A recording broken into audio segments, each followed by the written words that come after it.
వానికి స్తోత్రం. మీ అందరికీ వందనాలండి.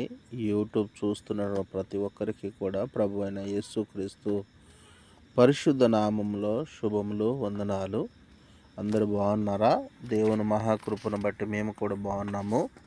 చిన్న మాట దైవ లేఖన గ్రంథంలో నుండి చిన్న మాటను మనం చూద్దాము. యెషయా గ్రంథము 40వ అధ్యాయము 8వ వచనంలో అంటాడు కదా, గడ్డి ఎండిపోతుంది, దాని పువ్వు వాడిపోతూ ఉన్నది, దేవుని యొక్క వాక్యము నిరంతరము నిలిచి ఉన్నది. ఆమేన్, హల్లెలూయా. దేవుని యొక్క వాక్యము నిరంతరము నిలిచి ఉండేది, మనుషులను స్థిరపరిచేది, ఆయన రాజ్యమును స్థిరపరిచేది, ఆయన నోట నుండి వచ్చిన వాక్య ఉపదేశాలు. ప్రియులైనటువంటి దేవుని బిడ్డలారా, నీవు నేను ప్రతి ఒక్కరము కూడా గడ్డి లాంటి వారమే, పువ్వు లాంటి వారమే, వాడిపోతాం, రాలిపోతాం.